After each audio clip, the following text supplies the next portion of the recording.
बुद्ध कहते हैं मन और शरीर दोनों के लिए स्वास्थ्य का रहस्य है। अतीत पर शोक मत करो, ना ही भविष्य की चिंता करो, बल्कि बुद्धिमानी और ईमानदारी से वर्तमान में जियो। लेकिन हम कितना वर्तमान में जीते हैं, जी ही नहीं सकते। अगर जी सकते हैं तो आप कोशिश करके देख लीजिए, आपका मन और शरीर दोनों स्वस्थ हो जाएंगे। आप भविष्य की चिंता में परेशान नहीं होंगे और ना ही अतीत के दुख को लेकर रोना रोएंगे, बल्कि वर्तमान में चल रही सांस से भी आपको आनंद देंगी। मैंने सुना है कि कहीं दूर एक पहाड़ के चट्टान पर एक व्यक्ति बैठा रो रहा था। वहां से एक बौद्ध भिक्षु गुजरा। उसे रोता देख भिक्षु उस व्यक्ति के पास आया और बोला, क्या यहाँ से कूदकर आत्महत्या करना चाहते हो? व्यक्ति बोला, आपने सही अंदाजा लगाया। मैं चाहता तो यही था, मगर हिम्मत नहीं जुटा पा रहा।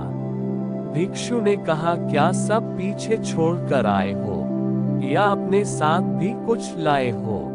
व्यक्ति ने कहा, नहीं, मैंने सब पीछे छोड़ दिया है, मैं अपने साथ कुछ भी नहीं लाया। भिक्षु ने कहा, तो तुम इतना बोझ लिए क्यों बैठे हो? व्यक्ति ने कहा, कौन सा बोझ, मेरे पास तो कुछ भी नहीं है, मैं तो खाली हूँ, कंगाल हूँ। भिक्षु ने कहा, फिर तुम कौन से बोझ के तले दबे जा रहे हो, जो तुम्हारी सांसें भी ठीक से नहीं चल रही? तुम आत्महत्या करना चाहते हो और रो भी रहे हो। खाली इंसान तो ऐसे नहीं रोता। जो कंगाल हो गया है उससे क्या डर? अपने अंदर में झांको और देखो तुमने कितना बोझ उठाया है, कितना कुछ तुम अपने सर पर ढो रहे हो। इसे उतार कर रख दो, थोड़ा हल्का हो जाओ। कब तक इस बोझ के तले दबे रहोगे? वह व्यक्ति भिक्षु के चरणों में गिर पड़ा और बोला, आपने तो मुझे पढ़ लिया, मेरे अपनी भी मुझे नहीं समझ पाए। आप ही मेरी समस्या का समाधान कर सकते हैं। भिक्षु ने कहा, कहाँ समस्या है? व्यक्ति ने कहा, मेरी घर पर, वहां मेरे साथ चलिए। भिक्षु ने कहा, नहीं, समस्या तुम्हारे घर पर नहीं है, समस्या तुम्हारे अंदर है। जब तक तुम अपने अंदर में समस्या का समाधान नहीं करोगे, तुम्हें हर जगह समस्याएं ही नजर आएंगी। और अगर यहाँ इस चट्टान पर समस्या नहीं है, तो फिर तुम यहाँ आत्महत्या करने की क्यों सोच रहे हो? क्योंकि तुमने तो घर छोड़ दिया है, समस्या भी छूट गई है, फिर तुम इतने परेशान क्यों हो? व्यक्ति बोला, आप सही कहते हैं, मैं आपकी बात समझ रहा हूँ। कमी मुझ में ही है, इसलिए तो मैं आत्महत्या करना चाहता था।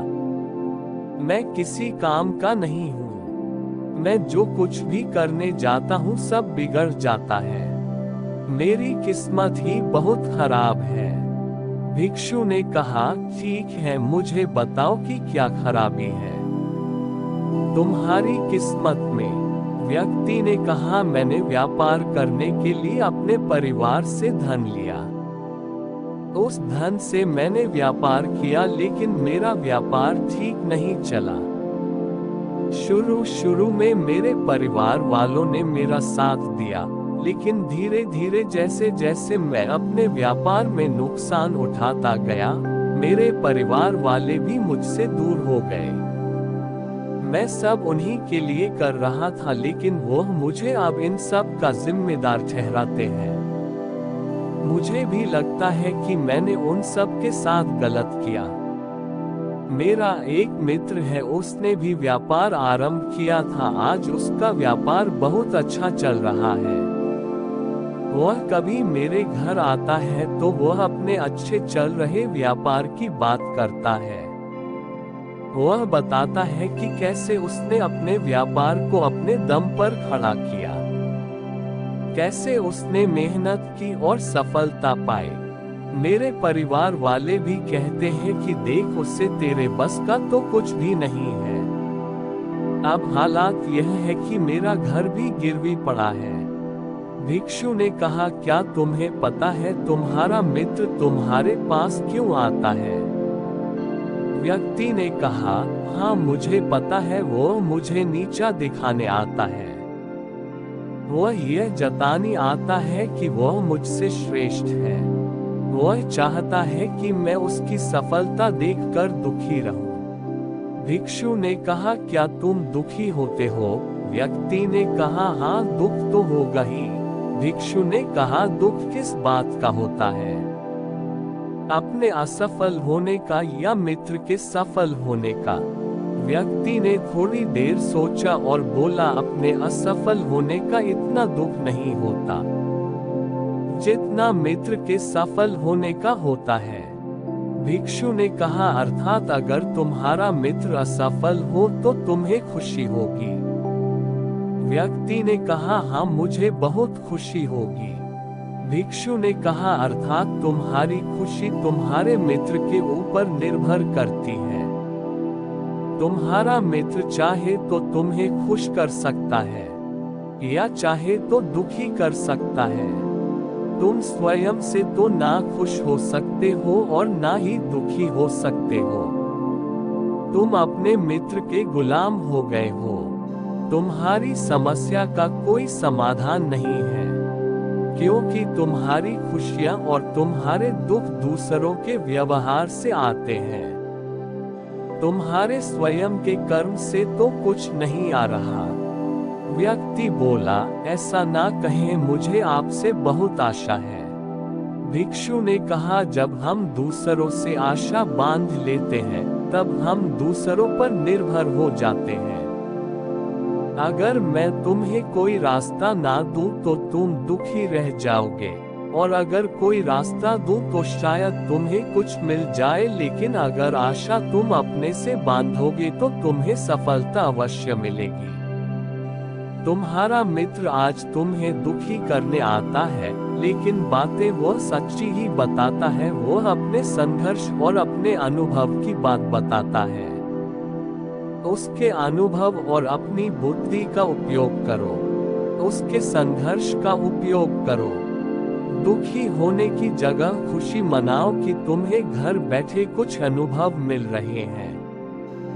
संघर्ष करो, हार मत मानो, कर्म करते जाओ। बुरे से बुरा वक्त या अच्छे से अच्छा वक्त दोनों ही गुजर जाते हैं, लेकिन यह दोनों वक्त देखने के लिए जीवित रहना जरूरी है। और जब तुम्हारा अच्छा वक्त शुरू होगा तब तुम्हारा मित्र तुम्हें अपनी सफलताओं की कहानी नहीं बताएगा, वो अपनी असफलताओं की कहानी बताएगा, ताकि तुम गलत निर्णय ले सको। तब भी अपनी ही बुद्धि का प्रयोग करना। उस समय भी वह तुम्हें दुखी करने आएगा, क्योंकि उसे भी उतना ही मजा आता है तुम्हें दुखी देखने में जितना कि तुम्हें आता है। उसे दुखी देखने में। व्यक्ति ने कहा, आप सही कहते हैं, मेरे जीवन को मैं नहीं चला रहा, दूसरे ही इसमें सुख और दुख भर रहे हैं। लेकिन क्या अपनों के लिए कुछ करना गलत है? मैं अपने परिवार के लिए अच्छा करना चाहता था, लेकिन वह परिवार ही अब मेरे साथ नहीं है। भिक्षु ने कहा, तुम सांत्वना चाहते हो? वास्तव में इस दुनिया में सब सांत्वना होना ही चाहते हैं। वे चाहते हैं कि हम कुछ करें तो लोग उसकी प्रशंसा करें। प्रशंसा ना होने पर हम दुखी हो जाते हैं। हमें लगता है कि सब मतलबी है, लेकिन अगर तुम किसी को अपना परिवार मानते हो और उसके लिए कुछ करना भी चाहते हो तो तुम्हें ऐसा क्यों लगता है कि तुम दूसरों के लिए कर रहे हो? तुम अपने लिए ही कर रहे हो। अगर तुम्हें लगा कि तुम दूसरों के लिए कर रहे हो तो तुम दुखी ही रहोगे, और तुम्हें लगा कि तुम अपने लिए कर रहे हो तो तुम खुश रहोगे। जब तुम अच्छा केवल अच्छा करने के लिए करते हो तब तुम्हें सांत्वना की जरूरत नहीं पड़ती। व्यक्ति ने कहा, आप सही कहते हैं, मैं समझ गया हूँ। अब तक मेरी किस्मत दूसरों के हाथ में थी तो खराब थी, अब मैं अपनी किस्मत अपने हाथ में रखूंगा। अब यह अच्छी हो या खराब हो, मैं हार नहीं मानूंगा। क्या आप मुझे कुछ दे सकते हैं? जब मेरे जीवन का सबसे बुरा वक्त हो तब मेरा साथ निभा सके। भिक्षु हंसा और कहा, यह छोटा सा बक्सा मैं तुम्हें देता हूँ, इसे हमेशा अपने पास रखना। इसमें एक ऐसा राज है जो तुम्हें बड़े से बड़े दुख से बाहर निकाल लेगा। लेकिन इसे तभी खोलना जब तुम्हारे जिंदगी में कोई राह ना रह जाए और तुम्हें लगे कि सब व्यर्थ है, मेरी बातें भी व्यर्थ है, यह दुनिया व्यर्थ है, यहाँ रहना भी व्यर्थ है। वह व्यक्ति उस बक्से को लेकर चला गया। उसने भिक्षु की बात पर अमल किया और व्यापार आरंभ किया। उसका व्यापार अच्छा चला, उसका जीवन भी अच्छा बीत रहा था, परिवार वाले भी उसके साथ आ गए थे। अब वह जो कुछ भी कर रहा था सब अपने लिए ही कर रहा था। भूतकाल का रोना भी वह छोड़ चुका था, भविष्य काल की चिंता भी वह नहीं करता था, वर्तमान को सुधारने में लगा रहता था। लेकिन वक्त बदलता है, अच्छा समय हमेशा नहीं रहता, बुरा समय हमेशा नहीं रहता। उसका अच्छा समय भी समाप्त हो गया। उसके राज्य पर किसी राजा ने चढ़ाई कर दी। उसका घर तबाह हो गया, व्यापार तबाह हो गया, उसे अपने परिवार के साथ वहां से भागना पड़ा। उसके पास खाने के लिए भी पैसे नहीं थे, भूख से उसके माता पिता की मृत्यु हो गई। वह अपने पत्नी और एक छोटे भाई और 2 बच्चों को लेकर इधर उधर भटक रहा था। उसके बच्चे बीमार थे, उसे पैसा चाहिए था, लेकिन उसके पास कुछ भी नहीं था। तब उसे लगा कि सब व्यर्थ है, उसका जीवन व्यर्थ है, इस पृथ्वी पर सब कुछ व्यर्थ है। सब बातें जो भिक्षु ने कही थी सब व्यर्थ है, किसी भी बात का कोई मतलब नहीं है। अंततः जीवन समाप्त ही होता है, तो फिर जीवित रहकर क्या फायदा। जब वह यह सब सोच रहा था तब उसकी नजर उस छोटे बक्शी पर पड़ी जो उसे भिक्षु ने दिया था। उसने उसे खोला, उसमें एक पर्ची थी जिस पर कुछ लिखा था। उसने उसे पढ़ा और जोर से हंसा। उस पर्ची पर लिखा था, यह वक्त भी गुजर जाएगा। उस बक्से में एक सोने का सिक्का था जिससे उसने अपनी नई जिंदगी की शुरुआत की। हो सकता है आपके पास वह सोने का सिक्का ना हो, लेकिन हिम्मत तो है, कुछ ना कुछ कर ही लेंगे, मुझे आप लोगों पर पूरा भरोसा है। नमस्कार प्यारे मित्रों, आप लोगों को वीडियो अच्छी लगी है तो लाइक, सब्सक्राइब और शेयर जरूर करना। ऐसे ही वीडियो आप लोगों के लिए मैं लेकर आता रहता हूँ।